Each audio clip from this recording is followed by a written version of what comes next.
Muchas gracias otra vez.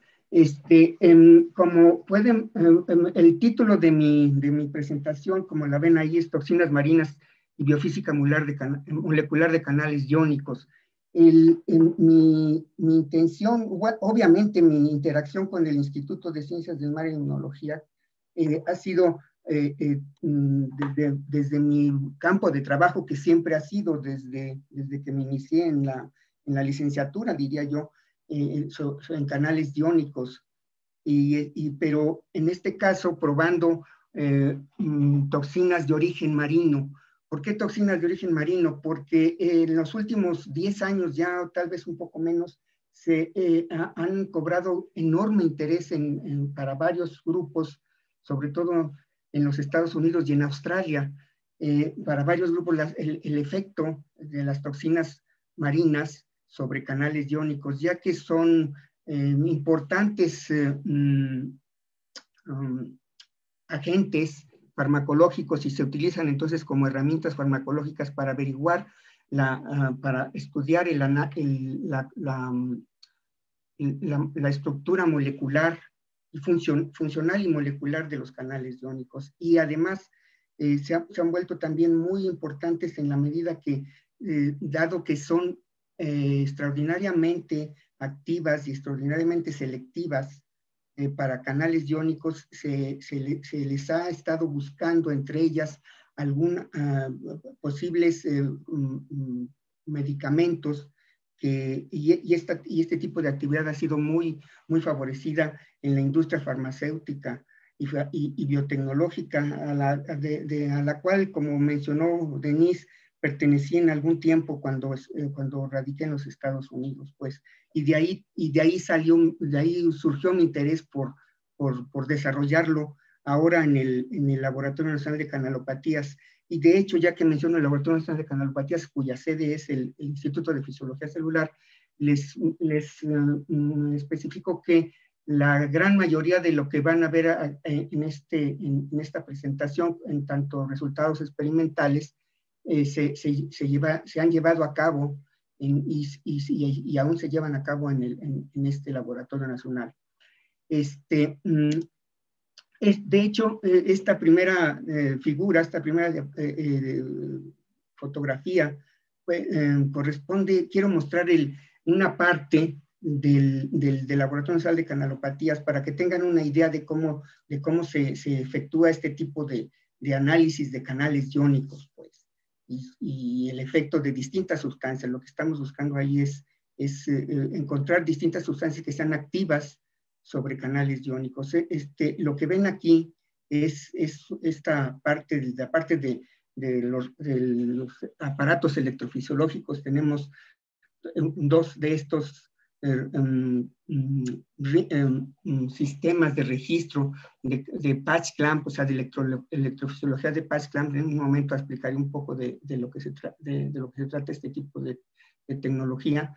El que se llama patch clamp manual, el clásico patch clamp. Se utiliza un microscopio sobre una mesa antivibratoria y con una serie de aparatos que básicamente lo que se logra es amplificar las señales eléctricas que provienen de células aisladas o de rebanadas de tejido o incluso de pequeñas partes de algún órgano, pues. Típicamente nuestro trabajo se ha enfocado a células aisladas que están expresando canales clonados. Las que les voy a presentar son canales clonados humanos, pero además de este sistema clásico de electrofisiología, también tenemos dos sistemas de lo que se llama electrofisiología automatizada, que es el complejo trabajo que requiere el registro de una célula aislada. Se puede hacer de una manera automatizada con robots. Este es un robot que hace las veces de 16 de estos sistemas, pero que lo puede hacer, el robot lleva a cabo todas las procedimientos para obtener registros semejantes si no es que prácticamente idénticos a lo que logra a lo que puede lograr un electrofisiólogo o electrofisióloga sentado en un aparato de estos. Tenemos además otros dos sistemas de electrofisiología automatizada. Esos tienen la capacidad de solamente registrar una célula a la vez. Aquí les estoy mostrando uno de perfil, pues, pero tiene la ventaja enorme de ser portátiles.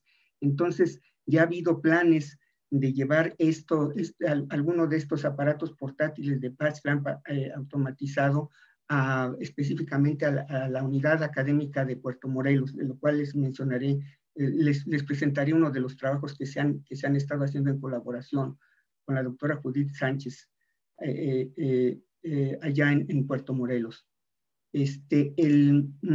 Lo que les quiero mostrar aquí es, de hecho, les quiero pedir disculpas porque algunas o varias de estas diapositivas están en inglés, no me dio tiempo de traducirlas, aunque en realidad nunca hago mucho esfuerzo en traducirlas porque entonces todo depende de mi interpretación de los términos en inglés, y en general toda esta tecnología, como muchas otras, y como muchas otras áreas en la ciencia, los términos originalmente, que se originan en el idioma inglés se mantienen en todos los demás idiomas. Entonces uno está acostumbrado a hablar de patch clamp.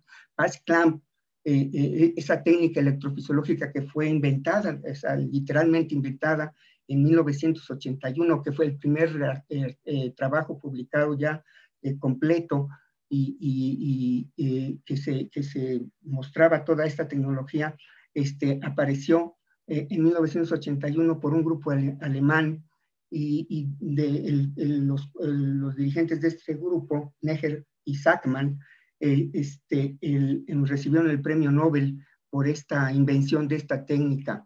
Uno dice patch clamp, como les estaba diciendo en inglés, pero digamos que la traducción sería fijación o control de voltaje en microáreas de membrana biológicas. Entonces, esa gran forma de referirse a esta tecnología, pues uno la resume utilizando el término en inglés. Lo que está puesto, lo que quiere mostrar esta diapositiva es la estructura y la función de los canales iónicos, que como dice aquí, nada más voy a estar leyendo partes de estos enunciados. Son macroproteínas formadoras de poros, capaces de conducir de una manera regulada corrientes eléctricas, o sea, corrientes iónicas en este caso. Como dice aquí, constituyen vías de permeabilidad acuosa a través de las cuales los iones se mueven por difusión simple, y eso es una ventaja enorme, porque entonces estas proteínas proveen una forma de transporte prácticamente como si los iones, no prácticamente, sino idénticamente como si los iones estuvieran en una solución acuosa. En particular, se les considera como transductores de señales eléctricas, o sea, en sus funciones fundamentales en todas las células en las que se encuentran, y se encuentran literalmente en toda célula viva, es la de traducir señales que están externas a las células a su forma eléctrica, y entonces tener alguna participación en la función de esa célula en la cual se encuentran. Son como dice ahí, macromoléculas proteicas, pues, embebidas en la membrana, conductoras de iones, pues. Lo que muestro aquí es una clasificación clásica de esos canales iónicos. Aunque digo clásica porque es una clasificación que se sigue utilizando, pero como van a ver más adelante, voy a estar utilizando una terminología mucho más específica respecto de estas formas que en general clásicamente se les ha clasificado a los canales iónicos respecto de su selectividad iónica, y entonces esos canales se clasifican en canales permeables a potasio, o canales de potasio, pues, canales de sodio, canales de calcio, canales de cloro y canales no selectivos a iones, pues, que también son de una gran diversidad. Eso es respecto de su selectividad iónica, de su permeabilidad a distintos iones. Y respecto de la forma en la que son activados o la que son controlados por los estímulos que los hacen funcionar a estos canales, se les divide en dependientes de voltaje, dependientes de ligandos y dependientes de esfuerzos mecánicos, específicamente del estiramiento de membranas, pues, en las membranas en las que se encuentran este tipo de canales. Aquí, si tuvieron la oportunidad de ver el resumen que aparece asociado a esta presentación, mencioné que, como dice en estos enunciados, la forma más directa de analizar la actividad funcional de un canal iónico es registrar directamente en tiempo real los flujos de corriente que lo atraviesan y los cuales se deben precisamente a la actividad y a la funcionalidad de estos canales, de estas moléculas llamadas canales iónicos. Y la única manera de medir estas corrientes eléctricas en tiempo real, ¿sí?, y con una sensibilidad suficiente como para poder medir esas pequeñas corrientes, es lo que se llama electrofisiología. Y dentro de las técnicas electrofisiológicas, la más recientemente desarrollada y con la mayor capacidad de resolución es lo que se llama patch clamp, que es una técnica de registro electrofisiológico en donde se fundamenta en tener una resistencia del orden de miles de millones de ohms entre la interacción eléctrica entre el electrodo de registro, que típicamente es una pipeta, y conductora, con una solución conductora de esa pipeta, y la membrana. Entonces, cumpliéndose esa condición de tener una resistencia eléctrica muy alta, del orden de, como les dije, miles de millones de ohms, uno puede tener un control de voltaje muy, muy preciso de la membrana de la célula de la que uno está registrando. ¿Por qué el voltaje? Pues porque, como vieron en la diapositiva anterior, una buena parte de los canales iónicos son dependientes de voltaje, son controlados, su función es controlada por el voltaje, pero incluso los otros canales, los canales activados por ligandos, una vez que se ha activado el canal por algún ligando, ya sea, por ejemplo, un neurotransmisor o algún segundo mensajero como el calcio o el GMP cíclico, esa corriente está impulsada por el voltaje de la membrana, y entonces es fundamental tener ese control de voltaje para poder tener esa condición importante de un experimento, que es controlar las variables de las cuales depende el fenómeno que uno está estudiando. Este es un dibujo, pues una caricatura que apareció publicada en Scientific American de 1992, cuando para celebrar el premio Nobel otorgado a estos dos científicos alemanes, Erwin Escher y Bert Sakmann, por haber hecho la invención de esta técnica. Esta técnica resultó tan importante, y de ahí el premio Nobel, porque revolucionó las formas de estudiar canales iónicos, en particular en el sistema nervioso y en cualquier célula excitable, debido a que tiene la capacidad de poder registrar la actividad de un solo canal. Como está puesto aquí, como pueden ver en la caricatura este es el cristal de la pipeta, está llena de una solución conductora que hace contacto muy fino con la membrana, formándose una resistencia eléctrica del orden, como les dije, de miles de millones de ohms, y eso se llaman gigaohms. Y si uno tiene la suerte de que en ese pequeño parche de membrana, ese parche de membrana, haya un solo canal, esta técnica es capaz de registrar la actividad de un solo canal. O sea, es una técnica que nos permite, de hecho fue la primera, ahora ya hay dos o tres más, pero fue la primera técnica experimental que permitió el registro de la actividad de una sola molécula, en este caso una macromolécula, un canal iónico. Este es un diagrama de cómo se lleva a cabo ese registro. Esto quiere representar una membrana que está en un baño con una solución fisiológica, pues, y esta es la pipeta, está llena de una solución conductora, también electrolítica, y está conectada a un amplificador muy especial que es capaz de registrar en tiempo real la actividad de la membrana, la actividad eléctrica de esta membrana. Y esa actividad eléctrica depende esencialmente de canales iónicos en toda célula. Pues. En esta siguiente diapositiva, lo que quiero mostrar es cómo se realiza, no con un diagrama, sino con una fotografía de un sistema de registro de PatchClamp real.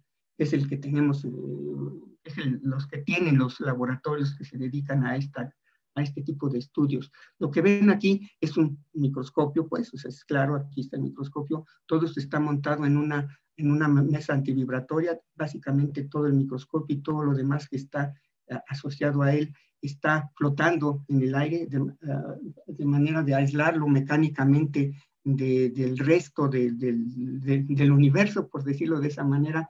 Y lo que está puesto aquí es en la platina de este microscopio, que es un microscopio invertido, y eso es muy importante para cuando uno quiere hacer registros de PatchClamp, en una pequeña cámara de plástico a la cual se puede estar conectada todo un sistema de perfusión donde puede uno cambiar las soluciones y la concentración de distintas sustancias que entran a esa cámara donde uno coloca las células de las cuales bueno a registrar, y para hacer ese registro se utilizan dos electrodos, un electrodo que está montado en un micromanipulador, este es el amplificador, está sosteniendo a un microelectrodo que lo ven, alcanzan a ver aquí, y ese micromanipulador está sujeto, está controlado por ese amplificador está sujeto a un micromanipulador.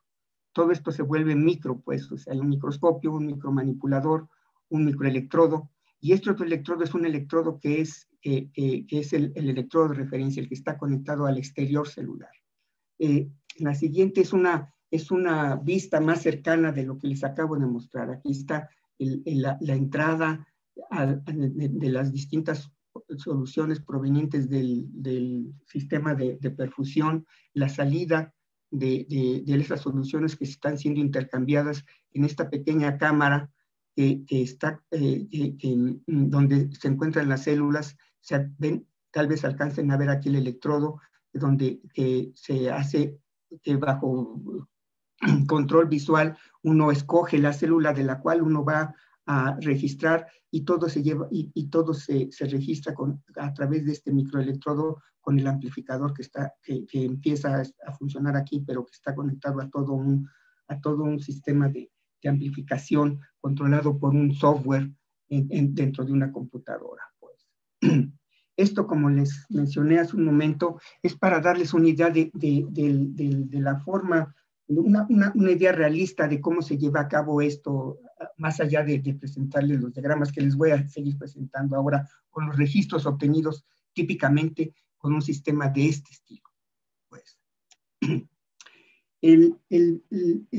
Ya directamente sobre los resultados que les quiero presentar y discutir con ustedes, el primero que les voy a mostrar es el trabajo que hemos estado llevando a cabo con un canal de potasio, permeable a potasio, un canal que tiene que es un canal con esta denominación KB10.1. Lo de K es porque es un canal permeable al potasio, lo de B es porque es un canal dependiente de voltaje y pertenece a la familia 10 y es el número 1 de esa familia 10 de canales de potasio dependientes de voltaje, pero también se llama EAG1.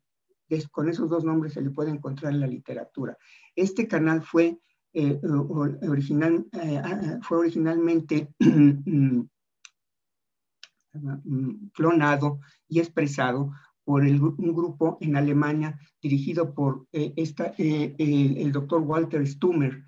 Pero este canal, el interés que ha tenido la clonación y la expresión de este canal ha sido debido a que este canal se encuentra asociado con el 70%, se encuentra presente en el 70% de los tumores cancerosos. Y entonces este canal tiene una relevancia enorme respecto del posible origen, de su posible asociación con el origen de distintos cánceres y también como un posible blanco, un target para posibles medicamentos que intenten remediar este mal terrible que es el cáncer, ¿no? Lo que está puesto en esta diapositiva es esa expresión de ese canal humano, KB10.1, en humanos. En la situación normal, ese canal se encuentra esencialmente en el sistema nervioso central, pero también se encuentra en la placenta y como dice aquí, también en primeras etapas de la diferenciación de neoblastos. Pero si ese canal se encuentra fuera de estos lugares, que son sus lugares de expresión normales, y se puede encontrar en todos estos otros órganos, entonces ese canal está asociado con tumores cancerígenos, o cancerosos, mejor dicho. Y entonces de ahí la importancia.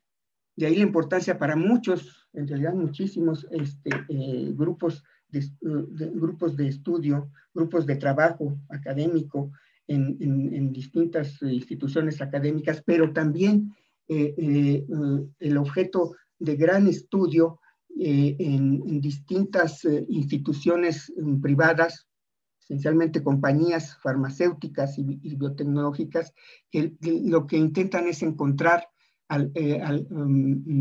compuestos químicos que eventualmente pudieran llegar a ser medicamentos que bloqueen a este canal o que modifiquen su funcionamiento y entonces sean capaces de cambiar la conducta y la patología generada por las células que contienen este canal en esos tumores. Entonces es un canal asociado, asociado como les dije, al 70% de los tumores cancerosos.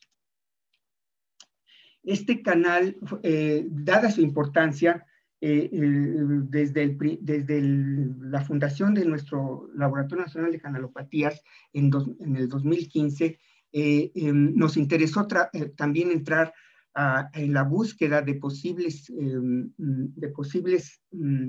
compuestos químicos, en nuestro caso de origen natural, que pudieran estar modulando, específicamente inhibiendo la actividad de este canal y entonces entrar también en la carrera, por llamarla de esa manera, de encontrar alguna sustancia que pudiera tener una relevancia terapéutica en el tratamiento de distintos cánceres. Nos interesó en particular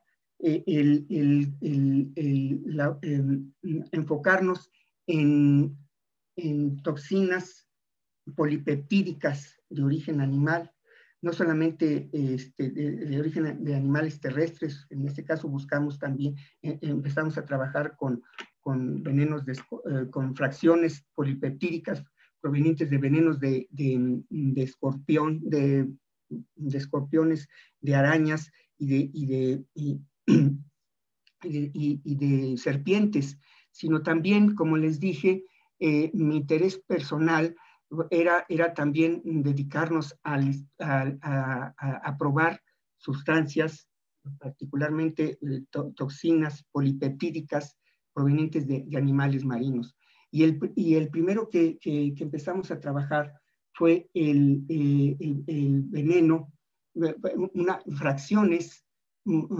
distintas fracciones extraídas de veneno de este caracol marino, del Conus regularis. Ese trabajo lo hemos estado realizando en colaboración con el grupo de trabajo del doctor Roberto Arreguín del Instituto de Química, y en particular en el Laboratorio Nacional lo ha estado desarrollando un catedrático CONACYT que ha estado desde el principio de nuestro laboratorio, casi desde el principio de nuestro laboratorio, el doctor Enoch Luis Baltasar. Lo que les muestro aquí es que inicialmente hicimos un screening, o sea, un tamizaje, sería el término en español, de distintos, en este caso aquí estoy mostrando 3 distintos acciones sobre el canal, pero la actividad del canal medida con fluorescencia.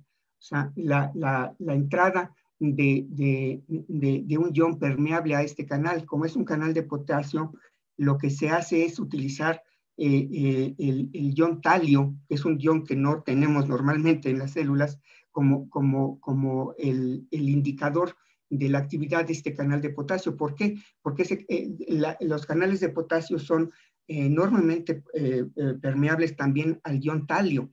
Entonces, la entrada del ion talio es muy fácilmente registrada con fluoróforos que reaccionan a la presencia del ion talio en el interior celular. Entonces, aquí lo que estoy mostrando es con una serie de registros controles, la inhibición de esa actividad registrada por la fluorescencia emitida por la entrada de talio a células, en este caso, que están expresando de manera heteróloga el canal KB10.1. Y se ve que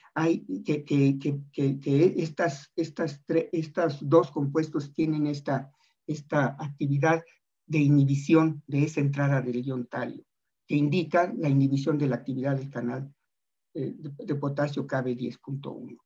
Pero nos enfocamos particularmente a un polipéptido extraído del veneno de este Conus regularis.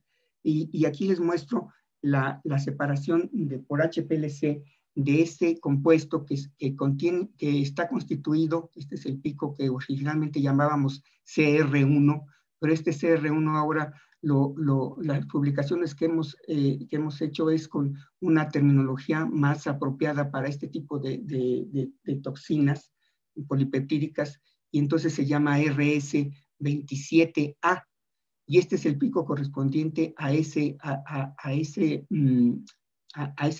polipéptido que contiene, sabemos ya también, 110 aminoácidos con un peso molecular de 12.200 daltones aproximadamente. También sabemos su secuencia y sobre todo sabemos cómo inhibe la forma inhibitoria que tiene ese canal. Lo que está mostrándose aquí es, este eje muestra la corriente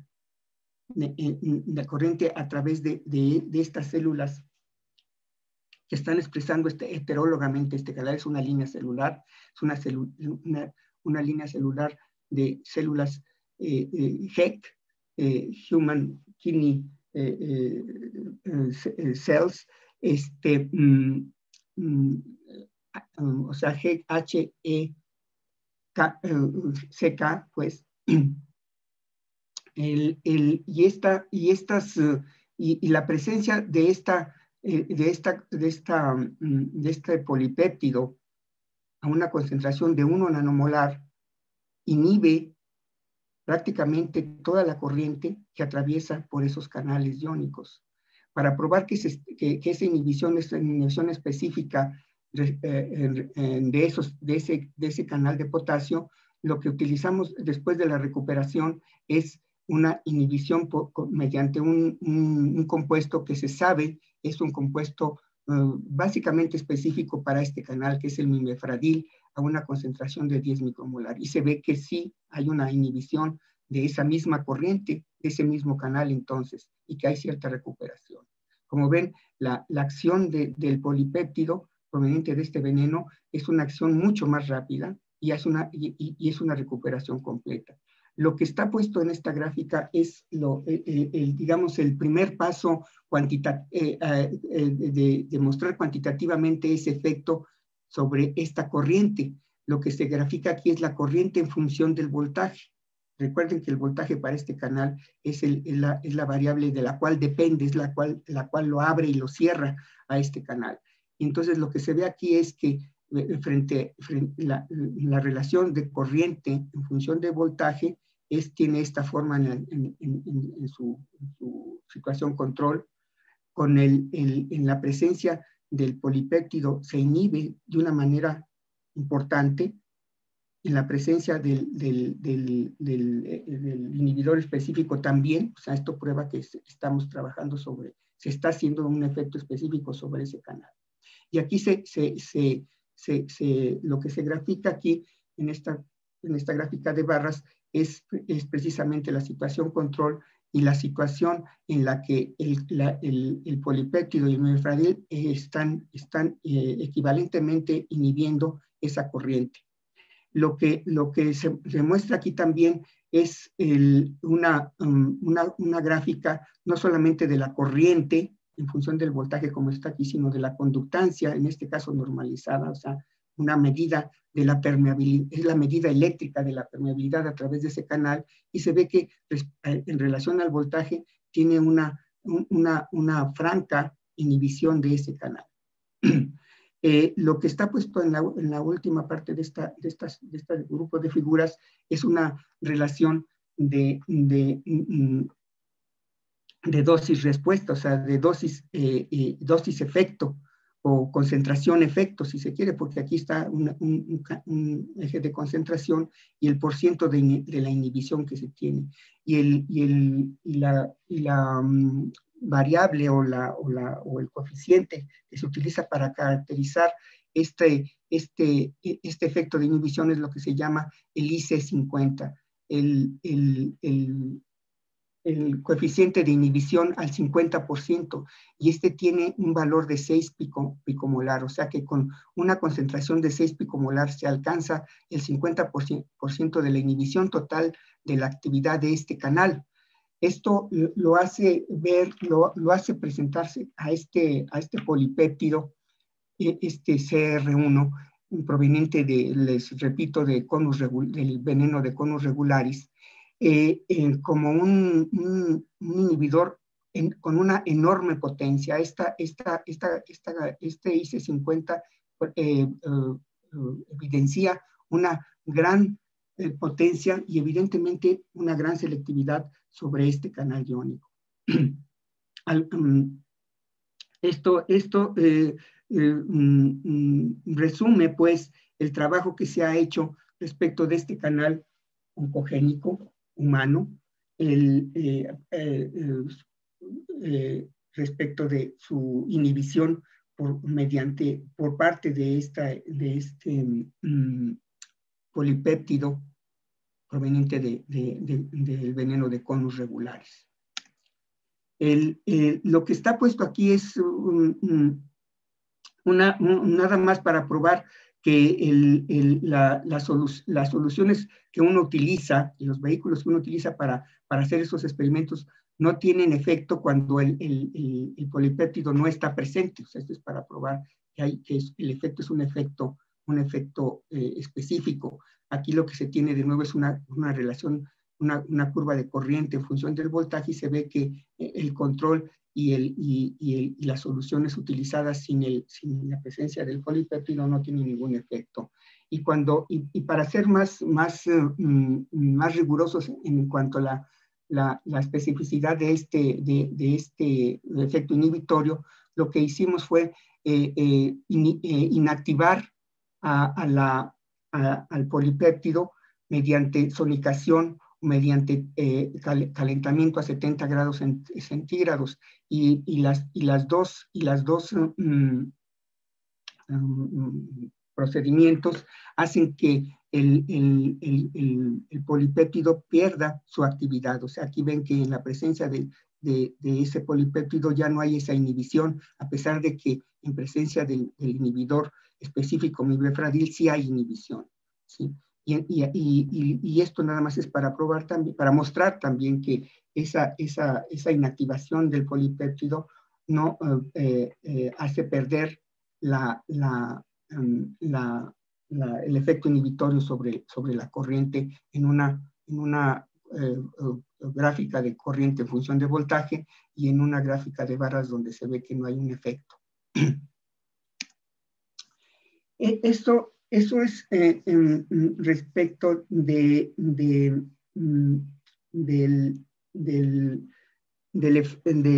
este canal oncogénico, el KB10.1, frente a y el efecto inhibitor del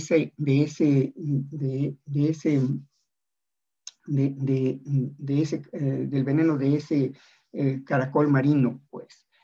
Lo que también nos interesó era buscar otras toxinas provenientes de otros animales marinos, y en particular, pero para eso utilizamos una técnica que es una técnica muy novedosa, que es lo que se llama la electrofisiología de Paz-Clamp automatizado, que es ese mismo tipo de técnicas y de metodologías de registro de corrientes de células aisladas, de corrientes iónicas de células aisladas, se puede hacer con un sistema robotizado. Este es el sistema que tenemos en el laboratorio. De hecho, tenemos 2 sistemas de estos. El nombre comercial se llama PortaPatch y está fabricado por esta compañía alemana que se llama Nanion, o otras personas lo pronuncian como Nanion Technologies, en Alemania, como les digo. A diferencia del Paz-Clamp con micropipeta clásico, que es tener una célula, acercarse con una pipeta y registrar de su membrana, el Paz-Clamp automatizado utiliza un concepto que se llama Paz-Clamp plano, que lo que se hace es utilizar pequeñas células cámaras de registro donde existe un pequeño agujero del orden de 1 o 2 micras, y entonces se deposita ahí de manera atraída por una presión negativa, succión, una célula que cae ahí al azar, digamos, y entonces se registra con el amplificador. Ahora, del otro lado del pequeño agujero, que hace una perforación, igual que se hace con la pipeta sobre la célula. Pero la ventaja de esto es que no se necesita ni un microscopio, ni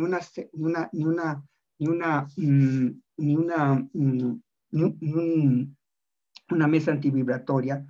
Y incluso si quieren decirlo, si lo quiero decir también y si lo quieren aceptar, tampoco se necesita de un electrofisiólogo o electrofisióloga especializado en este tipo de trabajo, que típicamente es un estudiante de doctorado o un doctorado ya, una persona con un gran entrenamiento, porque este tipo de aparatos se pueden manejar por personas que han tenido, si acaso, un par de semanas de entrenamiento para utilizarlas. Entonces eso crea la ventaja de poder generar una gran cantidad de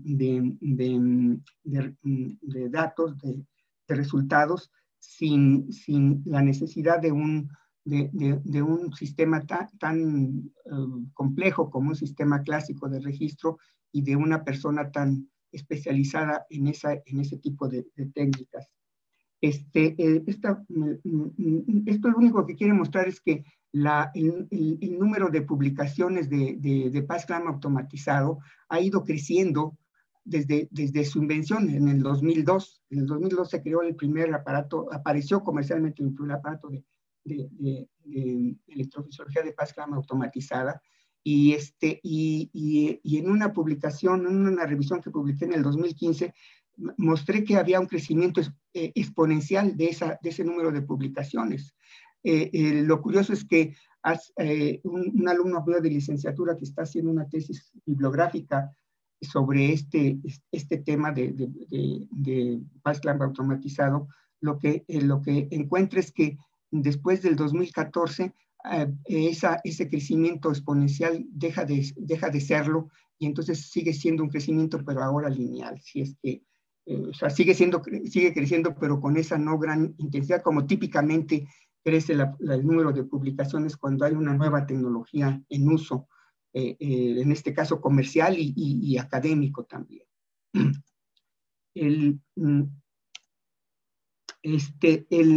Como les mencionaba, ahora con este tipo de técnicas o de tecnología de PASCLAM automatizado, lo que hicimos en el laboratorio, y el trabajo lo realizó un estudiante mío, Giovanni Luna, pero este trabajo se ha hecho en colaboración con el grupo dirigido por la doctora Judith Sánchez, y en particular por una de sus alumnas, Sheila Chávez Villela, en la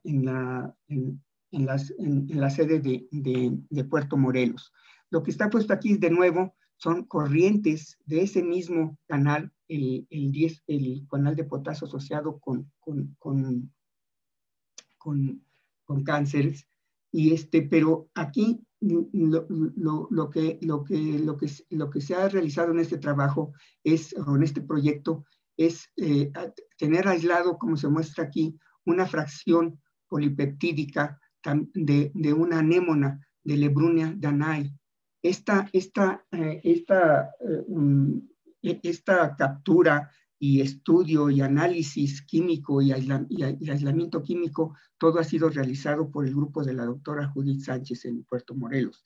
Lo que hemos hecho en el laboratorio es registrar, tener los registros también de este canal oncogénico, y lo que muestro aquí son los registros en control, o sea, eso es corriente en función del tiempo, y en presencia de este polipéptido, esa corriente se ve fundamentalmente inhibida, y hay una cierta recuperación. Lo que está puesto aquí es un resumen de la situación en control, la situación en presencia del polipéptido, es lo que se ha llamado, lo que hemos querido llamar desde el grupo de la doctora Judith Sánchez, la fracción F3 extraída del veneno de esta anémona, y la recuperación con el lavado. De nuevo, la caracterización típica de electrofisiología de hacer una curva que muestre la relación entre la corriente y el voltaje, y se ve de nuevo que la situación control es la situación en presencia del polipéptido inhibe claramente la corriente que atraviesa por estos canales.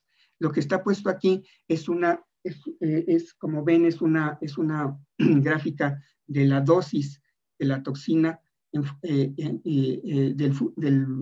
inhibición de la toxina, en este caso normalizada, en función de la dosis que hemos encontrado, que hemos probado. No lo muestro como concentración, porque lo que no estamos seguros de haberlo purificado, o el grupo de la doctora Judith todavía no lo ha podido purificar de una manera inequívoca. Y entonces lo que pueden ver es que la inhibición no es una inhibición completa, es una inhibición parcial. Llega al orden del 50% de la inhibición. Pero la potencia de esta polipéptido inhibidor también es bastante grande, es del orden de digamos, 5 por 10 a la menos 10 miligramos por mililitro. De nuevo, insisto en que este es apenas un eje de dosis y no de concentración, y además también les quiero llamar la atención a que el eje está truncado para ver que cubrimos una gran gama de concentraciones.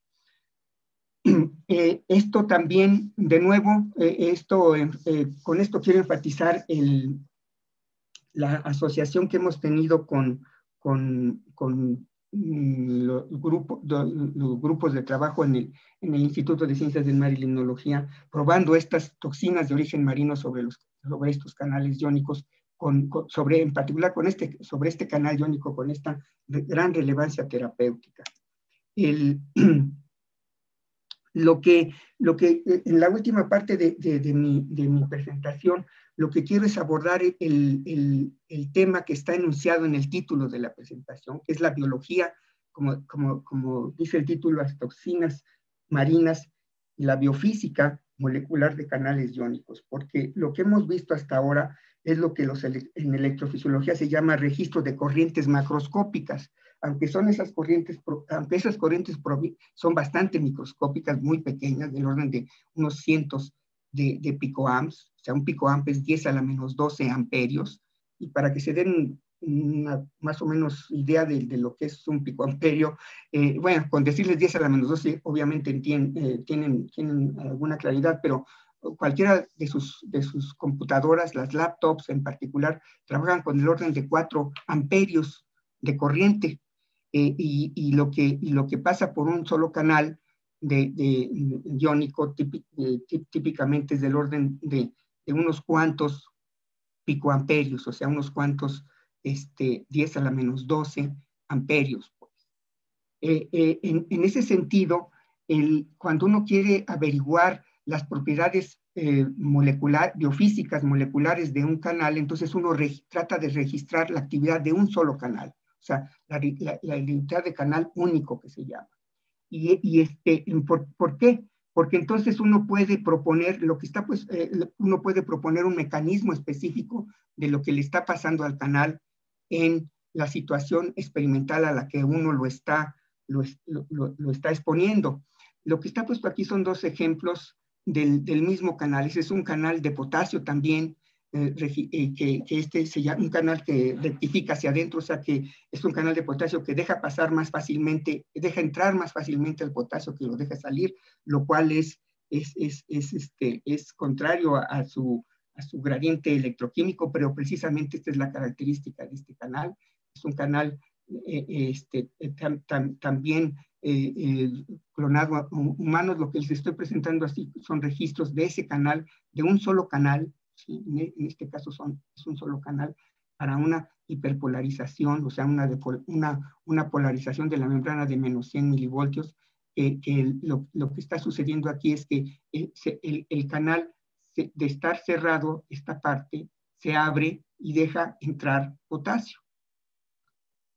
Y lo que les muestro aquí son 2 publicaciones, una bastante vieja, o sea, desde hace 19 años, y otra de este año, pues, con ese mismo canal. O sea, si uno quiere averiguar las propiedades biofísicas a nivel molecular, uno tiene que acceder a tener acceso, tener la capacidad de registrar la actividad de canal único, de un solo canal, pues. Y eso se puede lograr con la técnica de Paz-Clan, para eso fue inventada precisamente. Sin embargo, la mayor parte de los registros que se hacen en todos los laboratorios donde se hace Paz-Clan son registros que provienen de la corriente generada por los canales, de todos los canales presentes en una célula, o sea, lo que se llama un registro de toda la célula. Y nos encontramos nosotros con el problema de que estos canales de potasio, al estar expresados en esta línea celular, tienen un enorme número. Esta línea celular lo expresa heterólogamente con un enorme número de canales, del orden de miles de esos canales. Entonces es muy difícil, sino que prácticamente imposible, tener la suerte de poder registrar un solo canal en una célula que tiene miles de esos canales. O sea, la probabilidad de encontrar un registro que contenga un solo canal abajo de la pipeta a la que uno está registrando es bajísimo, pues. Entonces, lo que uno echa mano de otro tipo de técnicas que tratan de extraer de la actividad de una señal que proviene de un número grande de generadores de esa señal, y extraer lo que sería la señal que proviene de un solo generador de esa señal. En este caso son señales eléctricas, y en este caso los generadores son canales iónicos. O sea, de lo que se trata es poder extraer las características de la biofísica de un solo canal registrando la actividad de una población de miles de ellos. Y eso es lo que se llama técnicas de análisis de fluctuación de corriente, o de fluctuación de señales en general, pero en este caso son de corriente, o también se le conoce como análisis de ruido de la corriente de membranas biológicas. Y eso es lo que les quiero mostrar aquí. Si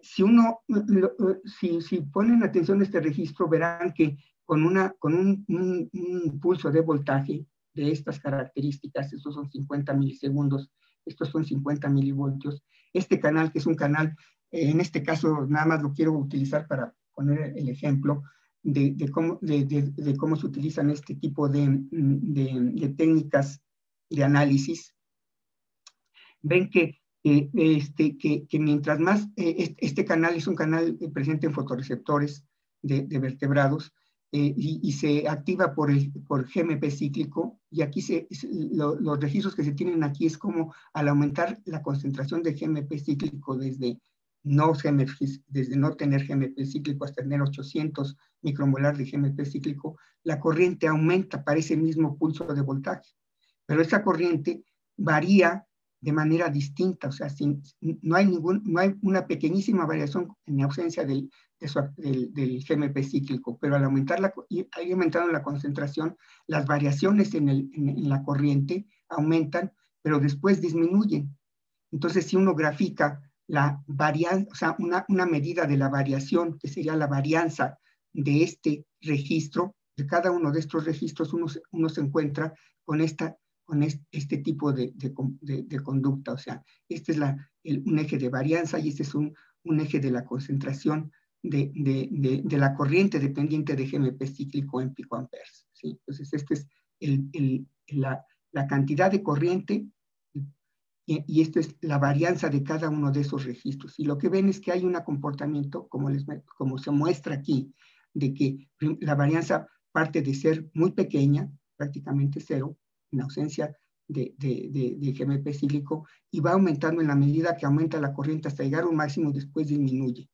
Y este comportamiento es un comportamiento que puede ser descrito con una función parabólica, una ecuación de una parábola. Y eso corresponde a esta función. Y esta función se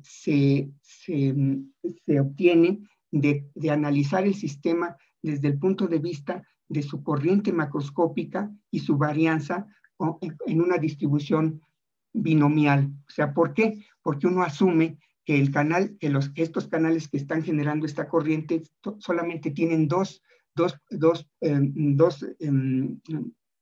posiciones de conducción: no conducir y conducción, o sea, el estado conductor y el estado no conductor. Son serían dos conformaciones moleculares del canal que están no conduciendo cuando el canal está cerrado y están conduciendo cuando el canal está abierto.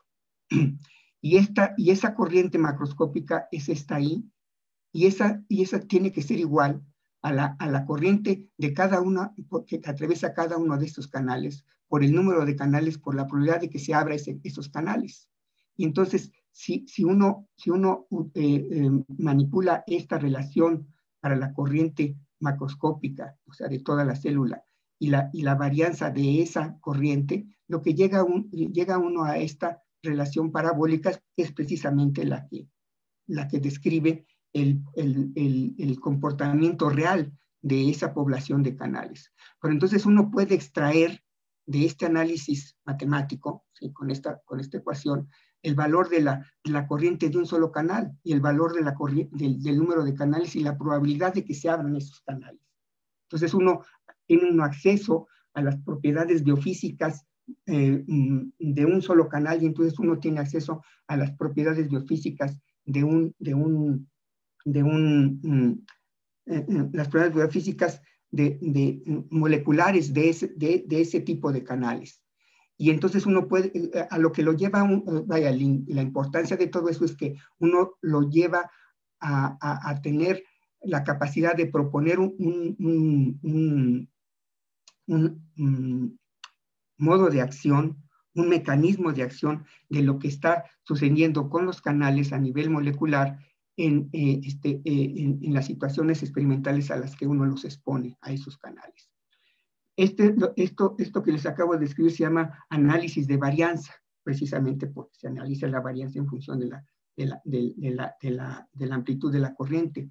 Pero otra forma de llegar a esa misma información, a esa varianza, es hacer un análisis totalmente independiente de esas mismas corrientes que se llama la distribución de la densidad, de la densidad espectral. O sea, como tratar a este registro de la actividad de canales iónicos como una señal, y una señal, cualquiera que ésta sea, puede ser descompuesta en funciones de seno y coseno, o sea, lo que se llama un análisis de Fourier. Y ese análisis de Fourier a lo que uno lo lleva es a tener la capacidad de medir la densidad espectral, que sería este eje, en función de la frecuencia a la que, de los componentes de frecuencia que dan lugar a esta señal eléctrica. Pero esta distribución de la densidad espectral en función de la frecuencia se describe por esta función que se llama una función lorentziana. Y esa función lorentziana me da los valores de las frecuencias a las cuales son los componentes de esta señal eléctrica proveniente de canales. Y eso me da lugar, a partir de esas frecuencias fundamentales, me da lugar a también analizar, a obtener la varianza. Entonces, mediante estos dos aproximaciones puramente matemáticas, utilizando modelos matemáticos, uno tiene acceso, o puede uno tener acceso a las propiedades biofísicas de canal único, y entonces a proponer mecanismos a nivel molecular de lo que uno está haciendo, de cómo uno está exponiendo experimentalmente a esos canales. Y eso es lo que hemos hecho, de nuevo, también con otro canal, en este caso el canal, este es un canal de sodio dependiente de voltaje, de la familia número 1, y es el número 7. Y este canal de sodio tiene también una importancia terapéutica, de ahí nuestro interés, porque está asociado con dolor crónico. Y este canal ha sido también objeto de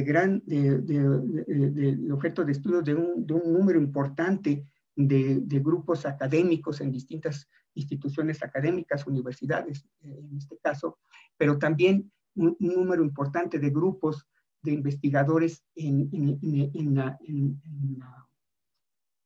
la industria farmacéutica y biotecnológica, por razones que les han de parecer obvias, porque si este canal está asociado con el dolor crónico, este canal humano está asociado con dolor crónico humano, entonces sería importante encontrar posibles moduladores o inhibidores de este canal, y entonces tener la capacidad de tratar terapéuticamente a ese dolor crónico. Lo que hemos hecho nosotros es, de nuevo, trabajar con este canal, me voy a referir a él como el NAB 1.7, canal de sodio voltaje dependiente 1.7, asociado a dolor. Lo tenemos en el laboratorio, clonado el canal humano, pues, expresado también en células HEK, y lo que nos hemos concentrado en una fracción, la fracción que hemos llamado S, obtenida del veneno de este otro caracol marino, el Conus perplexus. Este trabajo ha sido también en colaboración con el grupo del doctor Roberto Arreguín del Instituto de Química. Su grupo se ha encargado de colectar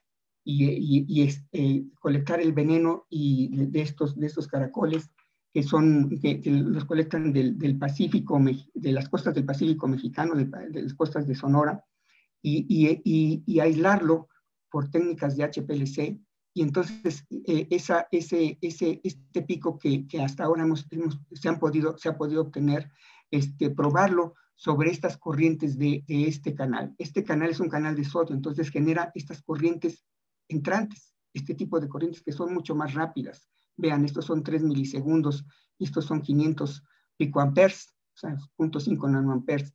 Y este canal, cuando se le expone a esta dosis, de nuevo, no es una concentración porque todavía no tenemos el peso molecular ni la secuencia de esta fracción, si es que es una fracción pura. Si los ponemos a 17 microgramos por mililitro, hay una franca, evidente inhibición de esa corriente. Para tener acceso a las propiedades de canal único, lo que hemos hecho es seguir ese tipo de técnicas, analizar la varianza en función de la corriente, de la amplitud de la corriente en condiciones control, esta curva en negro con los puntos negros, y en presencia de esta fracción polipeptídica. También lo hemos hecho con la técnica de la distribución de densidad, densidad espectral. Y lo que se ve también es que hay un efecto donde, a partir del análisis matemático de las ecuaciones, como les mostré en la diapositiva anterior, tenemos acceso a la corriente que atraviesa por un solo canal, al número de canales activos y a la probabilidad de apertura. Y entonces eso nos da un posible acceso a proponer un posible mecanismo de acción sobre este polipéptido, sobre este canal con esta importancia terapéutica. Este trabajo, no lo puse aquí su nombre, pero este trabajo ha sido desarrollado por un alumno mío desde la maestría, precisamente del posgrado en Ciencias del Mar y de Inmunología, Mauricio Matus, que espero se pueda ya graduar en este mes de abril, porque como se han podido dar cuenta, hay todos ustedes, espero que unos no tanto como otros, pero una buena cantidad una buena capacidad de desarrollo experimental en nuestro trabajo se ha venido seriamente limitado por el cierre o el cercano cierre en particular de nuestro instituto, así como de otras dependencias de la universidad. Por último, la última diapositiva, o digamos la penúltima, quiero mencionar otro proyecto que que se ha iniciado en colaboración dentro de un proyecto financiado que logró su financiamiento la doctora Rosalba Alonso de la Unidad Académica de Mazatlán. Este proyecto, mi participación en ese proyecto es el efecto de una toxina, en este caso no polipeptídica, es una saxitoxina sobre canales también de sodio asociados a dolor crónico, el NaB1.7. Y lo que ven aquí es que poco antes o más bien poco antes del inicio de la emergencia sanitaria, la pandemia que estamos todavía sufriendo, llegamos a tener efectos de algunas de las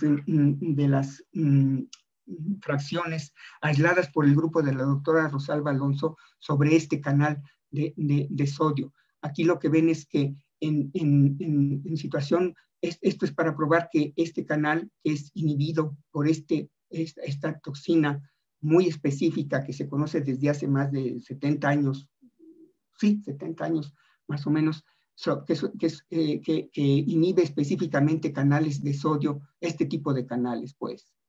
Y en este caso hay una recuperación completa. En el caso de una de las primeras saxitoxinas colectadas por la doctora Rosalba Alonso o su grupo, vemos que hay también un pequeño efecto, no grande como en el caso de esta toxina específica, pero de esta toxina. Y lo que quiero mostrar con esta penúltima diapositiva es el inicio, hasta ahora en alguna medida truncado, pero que esperamos volvamos a tener gran actividad de probar distintas muestras de saxitoxinas en este proyecto de la doctora Alonso sobre el canal de sodio con esta importancia terapéutica en el campo en la problemática del dolor crónico en humanos. Pues. Mi última diapositiva es nada más para darles las gracias y para saber si tienen preguntas o comentarios, los cuales intentaré, sobre todo las preguntas, de responder. Son las 2:14, espero no haberme pasado demasiado tiempo, pero estoy abierto a las preguntas. Muchas gracias otra vez. Perfecto, muchas gracias, doctor. Le agradecemos toda la información que nos comparte.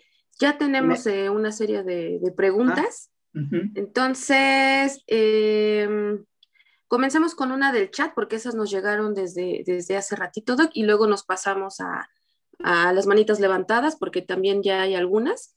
La primera, bueno, no nos menciona quién es, pero dice, ¿cómo se realiza la perfusión en el patch CLAM automatizado? De manera automatizada también. ¿Qué quiere decir eso? Todos estos sistemas de patch CLAM automatizado se encuentran desarrollados en placas utilizadas desde hace mucho tiempo atrás en experimentos de tipo químico, o sea, donde hay pocitos, o sea, típicamente en este tipo de sistemas, en el caso de nuestro sistema, utilizamos placas de 16 pozos. En cada uno de esos pozos hay un pequeño orificio donde se va a efectuar el registro de una sola célula. ¿Cómo se realiza ese intercambio, esa perfusión, ese intercambio de soluciones por una tecnología que se llama de microfluidos? Esa tecnología son cada una de esos pozos, a ese pozo llegan al menos dos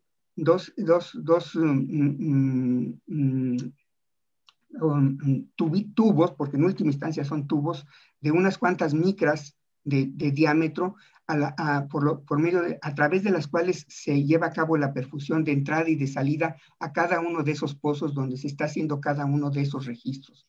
O sea, todo esta es una tecnología de microfluidos. Y si tienen más interés en esto, la persona que preguntó, le puedo yo mostrar ese tipo de positas y de ese tipo de técnicas, pues, que utilizan estos sistemas de registro automatizado.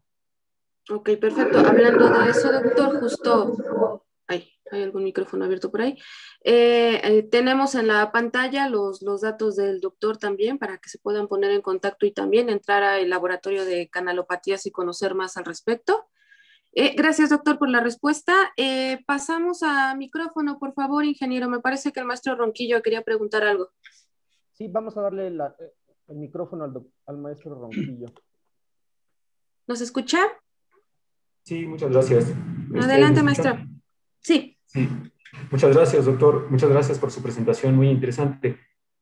Si entiendo bien el fenómeno que nos está mostrando usted de la técnica, se trata de caracterizar eléctricamente el canal iónico. Entiendo que se tiene que excitar con un voltaje para después, posteriormente, medir una corriente, donde inicialmente la corriente es muy, muy pequeña porque el canal está cerrado, pero una vez que el canal se abre, la corriente empieza a fluir y es donde la curva se dispara. Entonces, lo que yo entiendo es que estamos caracterizando, o se está intentando de caracterizar eléctricamente el canal iónico, y la curva representa, en el eje de las X representa el voltaje y en el eje de las Y la corriente, y la curva representa entonces una característica de la resistividad del canal. No sé si sea correcto. Sí, totalmente correcto todo lo que acaba de mencionar, y esa resistividad cuyo inverso multiplicativo, digamos, es la conductividad, o sea, conductancia, está indicada por la pendiente de esa curva de corriente en función del voltaje.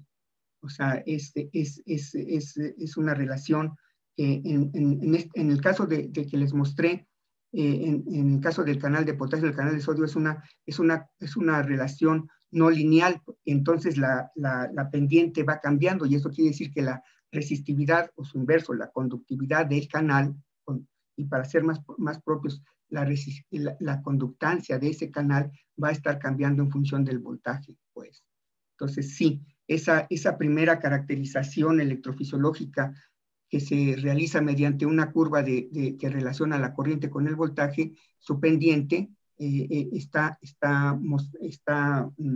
evidenciando el cambio de esa resistividad o conductividad del canal o del grupo, de la población de canales de los cuales se está haciendo ese registro. Sí. Ok.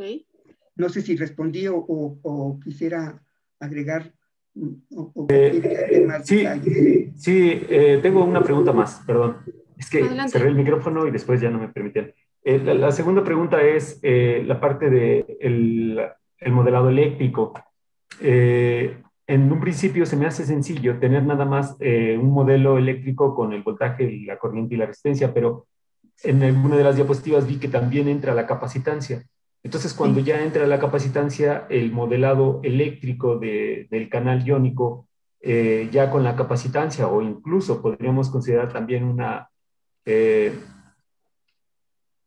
la capacitancia, la resistencia y una inductancia, entonces el modelado eléctrico de cada ion podría ser diferente para cada molécula. Sí y no. ¿Por qué no? Sobre todo, porque en el modelo, en el circuito eléctrico equivalente de toda membrana, es un circuito de capacitancia, pues, y resistencia, o su inverso, conductancia. La resistencia está asociada a la actividad de conducción de iones a través de la membrana, y eso lo lleva a cabo los canales iónicos. O sea, la resistencia representa la actividad de canales iónicos en ese circuito eléctrico equivalente. La capacitancia es la matriz fosfolipídica de la membrana. Entonces, ella se mantiene constante durante toda esta actividad iónica, pues. Entonces, en realidad no complica el comportamiento de los canales desde el punto de vista eléctrico, porque son independientes esa capacitancia y esa resistencia, conductancia. Respecto de la inductancia, eso es asumir que hay fenómenos también, además de eléctrico-magnéticos, pero el fenómeno magnético es tan pequeño que nunca se ha podido registrar, entonces uno puede asumir que no hay una inductancia realmente en este movimiento de iones a través de membranas biológicas. Entonces, en ese sentido, no complica para nada el modelo del circuito eléctrico que representa esos canales en esa membrana, porque solamente uno tiene que ocuparse de la resistencia. Uno se ocupa de la capacitancia cuando uno quiere caracterizar la densidad de esos canales en esa membrana, porque la capacitancia nos está mostrando, nos está midiendo la cantidad de membrana, la cantidad de superficie de membrana en esa célula. Ok, sí, muchísimas gracias, doctor. Por último, una última pregunta. ¿Por qué se requiere un sistema que no tenga vibración? Alcancé a escuchar al principio que se tenía que omitir la vibración en el arreglo experimental. O sea, el uso de mesas antivibratorias, porque se puede imaginar que al tener un registro de una célula que tiene unas cuantas micras de diámetro, digamos 10, 15, a cuando mucho 20 y tantas micras de diámetro, o a veces más grande, pues, y un electrodo que tiene una punta del orden de 1 o 2 micras de diámetro, entonces cualquier movimiento en el entorno físico de ese sistema constituido por una célula de unas cuantas micras y un electrodo de unas cuantas micras, también necesita estar aislado de toda actividad mecánica que lo rodee. En particular, los pasos de alguien que esté caminando por ahí, los movimientos que uno hace cuando uno está haciendo el experimento, de ahí que todo esto tenga que estar aislado mecánicamente, además de estar aislado eléctricamente. Entonces ese aislamiento mecánico se logra con esta mesa antivibratoria, que lo que hace es literalmente mantener a todo ese microscopio con el micromanipulador y el microelectrodo y el amplificador aislados, flotando prácticamente en el aire, pues. Entonces las vibraciones mecánicas se aíslan en enorme medida respecto del medio circundante al sistema de registro. Perfecto. Muchísimas gracias, doctor. Muy amable. Gracias, doctor. Gracias, maestro Ronquillo, por la pregunta. Tenemos varias preguntas, doctor. Vamos a tratar de darle respuesta a la mayoría. Vamos con una del chat y después regresamos al micrófono con la doctora Rosalba, que quiere también comentar algo. En el chat nos preguntan... ¿se han hecho pruebas con combinaciones de polipéptidos de diferentes toxinas? Es decir, una combinación de toxinas de caracol y toxinas de anémona. No hemos hecho eso porque queremos empezar por el sistema más sencillo posible, que es utilizar una sola variable, en este caso una sola variable química, utilizando solamente una de los polipéptidos a la vez. Tal vez más adelante podamos pretender eso, pero entonces eso complicaría mucho la interpretación de la situación experimental, pues, y de los resultados. La respuesta directa es no lo hemos hecho por esa razón, la razón de simplicidad del experimento mismo y de simplificación de la interpretación de los resultados. Ok. De acuerdo. Gracias, doctor. Ingeniero, ¿tenemos por ahí a la doctora Rosalba? Le damos la palabra a la doctora Alonso. Ok. Hola, doctora, ¿nos escucha? Sí, gracias, Arturo. Felicidades, muy bonita plática. Y precisamente es sobre esta exigencia que tiene el método para entregarte extractos purificados. Y por eso es que los extractos que mostraste pues no estaban purificados, ahora ya tenemos extractos purificados y me acaban de decir ayer que ya podemos empezar a liofilizar, así es de que creo que sí se va a poder avanzar en los pendientes. Está cerrado tu micrófono, Arturo, creo. Si me abren mi micrófono. No, sí está abierto, sí lo escuchamos. Sí está abierto. ¿Ya está abierto? Ok. Adelante. Rosalba, gracias por las excelentes noticias, pues, y de hecho lo que quise mostrar era también hacer claro que tenemos una colaboración contigo, con tu grupo y con tu laboratorio, y también hacer la aclaración de que si bien no hemos podido avanzar es básicamente por nosotros, no por ustedes. O sea, nosotros que... No, es que es todo, la pandemia nos ha... Es la pandemia, pues.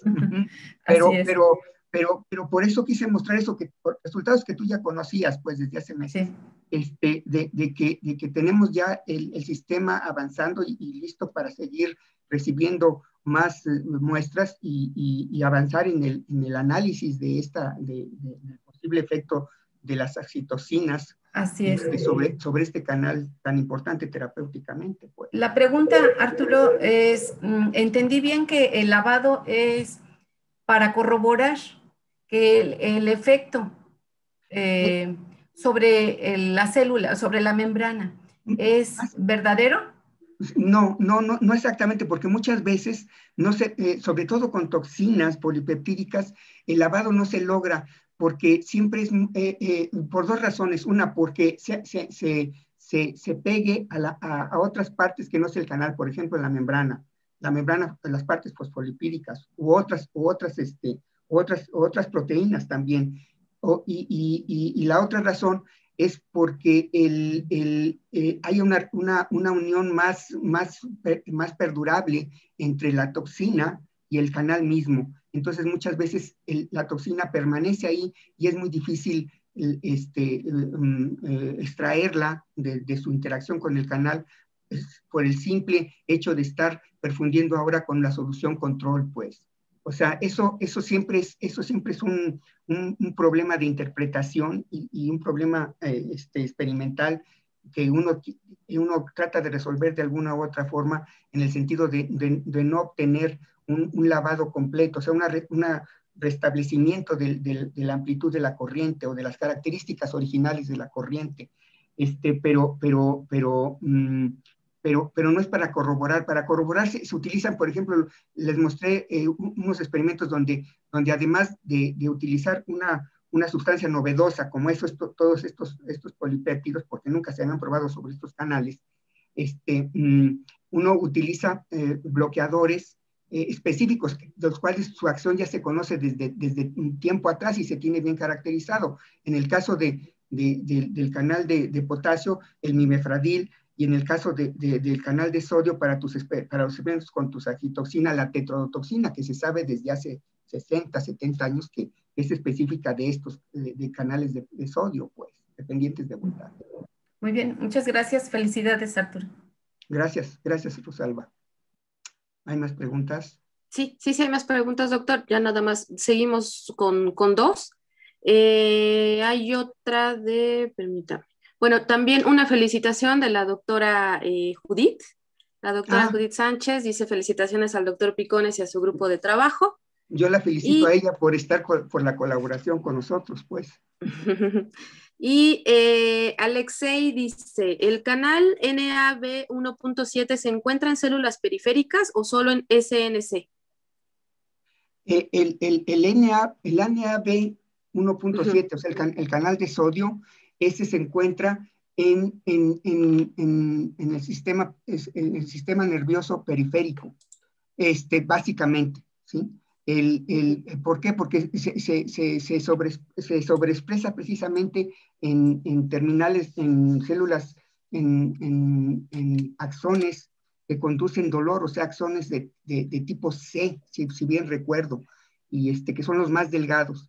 Entonces, lo que se sabe es que esa sobreexpresión de canales de sodio NAB 1.7 está asociada con esa hiperactividad de ese tipo de axones, y entonces asociado con la sensación de dolor crónico, pues, sí. Ok, gracias, doctor. Seguimos con ya nada más, bueno, dos más que nos llegaron para cerrar. Antonia Casanovas dice, buenas tardes, doctor, muchas gracias por su plática. ¿Cuál es la función de KB 10.1 en condiciones fisiológicas? Tanto para los canales de sodio como para los de potasio. ¿Se ha probado la toxina en otros tipos de canales de las mismas familias? Sí. O sea, la primera pregunta, la función normal de los canales de potasio, los KB 10.1 en el sistema nervioso central, es como la de otros canales de potasio que se ocupan de la repolarización durante un potencial de acción. Eso es en su función normal. La función normal de esos canales de sodio, como otros canales de sodio de esa misma familia, pero en general los canales de sodio dependientes de voltaje, es la de conducción nerviosa, la de generación, el inicio de la depolarización durante potenciales de acción de prácticamente muchos tipos celulares, de muchos tipos de neuronas, pues. Pero en particular es muy presente en las terminales nerviosas tipo C, que son las conductoras de sensaciones nociceptivas. ¿Sí? Ok, gracias, doctor. Ingeniero, no veo ninguna otra. Sí, dígame. Creo que había otra parte de la pregunta que se había probado. La segunda parte era, tanto para los canales de potasio como los de sodio, ¿se ha probado la toxina en otros tipos de canales de las mismas familias? No, todavía no. Lo estamos probando, lo habíamos empezado a probar en otros canales de potasio y otros canales de sodio. Lo que pasa está de que no es fácil tener acceso a canales clonados y sobre todo, de nuevo, el pretexto bueno, que no es un pretexto, es una situación muy real. La pandemia ha hecho que la actividad de nuestro laboratorio se vea en buena medida, no totalmente, pero sí en buena medida, limitada, aunque ya en las últimas semanas ya se ha podido volver a trabajar en alguna medida de manera normal, pues. Pero todo esto sigue bastante limitado. Ok, gracias, doctor. Ingeniero, ¿tenemos alguna manita levantada? Por si me lo estoy saltando. No, nada más. No, ¿verdad? Ok. Bueno, cerraremos con esta pregunta, doctor, de Paris Rubalcaba. Dice, ¿las fracciones de los venenos son específicas o actúan sobre canales específicos o sobre canales de algún ion en especial? Eso es lo que queremos averiguar. Las toxinas en general, o sea, la respuesta en general a esa pregunta es sí. Esa es la característica, en última instancia, evolutiva de las toxinas polipeptídicas, que son tienen una afinidad, una gran afinidad, o sea, actúan con concentraciones pequeñísimas sobre canales iónicos y también tienen una gran selectividad, o sea, que actúan sobre canales específicos sin tocar otro tipo de canales. Esa es la ventaja de las toxinas polipeptídicas en general. En particular, estas que estamos trabajando, excepto la CR1, la de conus regularis, las otras estamos todavía en el proceso de caracterizarlas y ver qué tan puras se encuentran esas fracciones que hemos estado probando. Ok, perfecto. Muchas gracias, doctor, por todas sus respuestas. Gracias a todos los que participaron. Y